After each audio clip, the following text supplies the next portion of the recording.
For readers of your book, you have actually gone to the trouble to list the reasons that you believe in God, but you have also listed the reasons you don't believe in God. You want to go across couple of those? The reasons I believe in God, number one is food, especially barbecue. I know I'm in Aspen, so there's probably 17 vegans in the room. Barbecue, burgers, steak, pasta, cheese, sausage gravy. I could go on, and the pill that lowers cholesterol. Perfect martini and a good glass of wine. A hole-in-one. I actually have had one, and it almost made me believe in Jesus. A politician who tells the truth. An unexpected check. A dentist who uses nitrous. Actually, just the nitrous. Health insurance that actually pays the doctor's bill. Boy, does that piss me off. That's the one. That's the thing at the beginning. I could have gone on. We would have been here for 2 days. I wouldn't have left the room. I'd still be screaming. Can I just... Sure. Can you explain to me what we're discussing when we discuss national health insurance? I have 3 insurance companies. I have SAG, has an insurance that's Screen Actors Guild. AFTRA, I'm not doing this to impress you with my resume. AFTRA is television. Writers Guild. 3 insurance companies. And I cannot get them to pay bills. Okay? Could we just do that for starters? What about that? What about just an insurance? Who are these people that Congress, and when these people come out and go, well, you know, these people want to see their doctor. Who are these people? Who are the people? I don't meet people who go, God, you know what I'm ecstatic about? My health insurance. It's marvelous. Nobody likes their health insurance. Nobody. And to make health a profit-making institution that's psychotic. It's not oil. You don't do that. But my mother nailed it. And this is why I'm pissed. She told me when I was going to the Yale School of Drama to switch into health administration.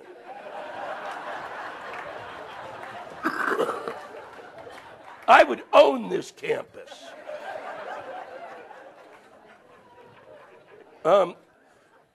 Reasons I believe in God, the female breast of any size or shape, and they are not only all perfect, they are also a milk delivery system.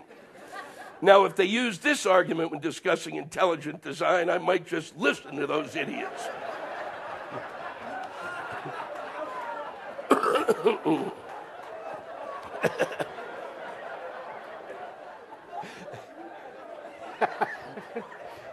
Fine.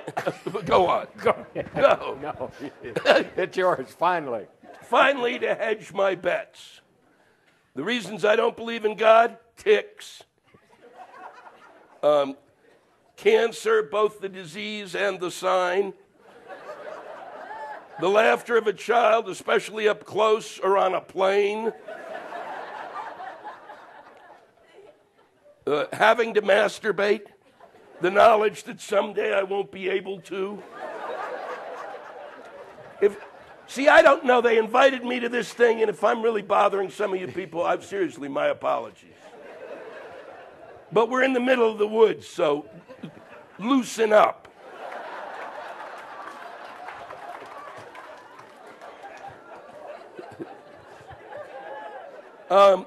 Beats bother me, catheters, the fact that God refuses to reveal himself to me, but since he doesn't exist, he can't, right? And the other reason I don't believe in God is because there's doubt. And another reason I believe in God is because my mother doesn't.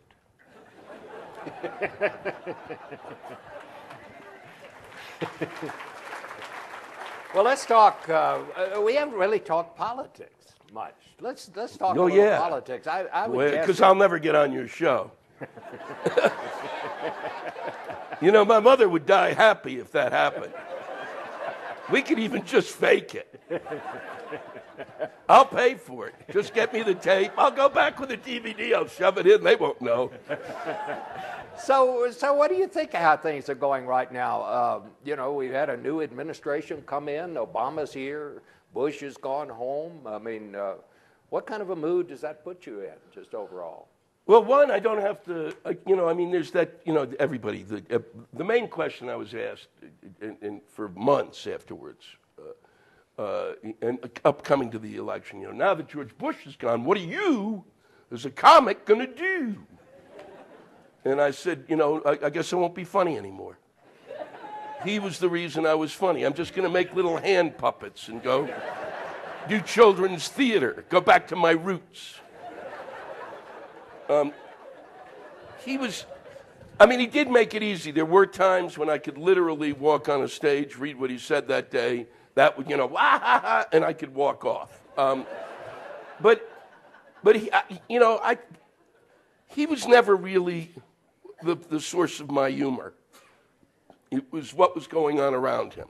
So, you know, the stuff with gay marriage and all of that, all of the things that occurred around the administration. I mean, what's amazing to me when I go back and look at what it was that I said before in the build-up as a comic, that I said in the build-up to the Iraq War, that's the stuff that I talked about and got laughs on, so it's fine by me. I mean, we now have Obama, and I think it's just, I think that's, to have somebody who actually talks to us is stunning.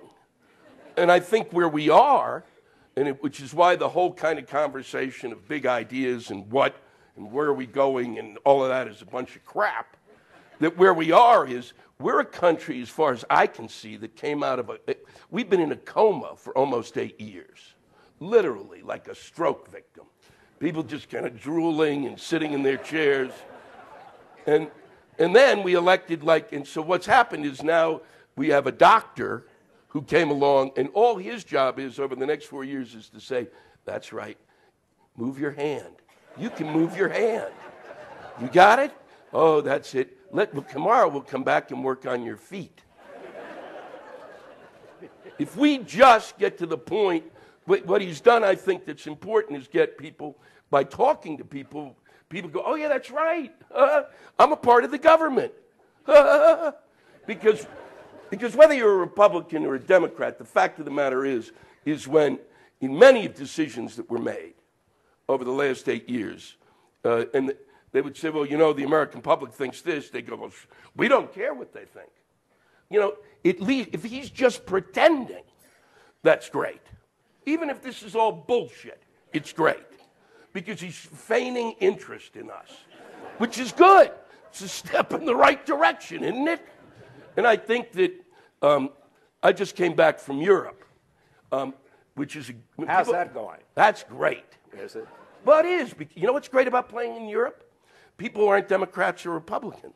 So when I say something about the Democrats or the Republicans, I don't have to go through their little nauseous filters in their heads going, well, I don't know if that's really funny. The Europeans go, wah!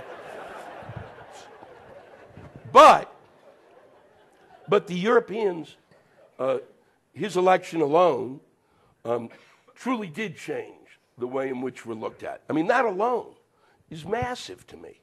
That all of a sudden, I'm telling them when I'm on stage, because every country I went to, they hated their leaders.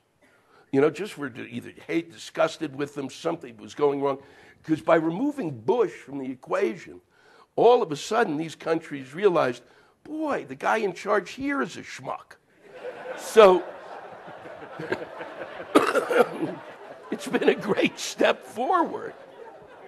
So I think that's good.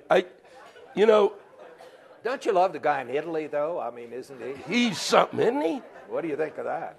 Boy, if I knew that, I'd have learned Italian and run for office there. There were so many options and so little time. You know what I do? But I was saying, I kind of thought about this the other day, and that is that what's interesting about Obama is a lot of what, and people on the left are irked that it's not going to happen fast enough, is if people on the left haven't lived in the United States, where things don't happen. The change in my lifetime has been glacial. you know, if we can't even use that word in 30 years, but for now, it works. And the change has truly been just, you know, it's very, very slow. So whatever you get is great. Obama's for everything on his agenda in many ways is what I've fought for during my life. Alternative energy was 40 years ago, Earth Day, which began, by the way, not as a celebration of the earth, if you remember. It began because back then we were in college and a lot of us were doing way too many drugs. And so we came up with one day that would remind us what planet we were living on.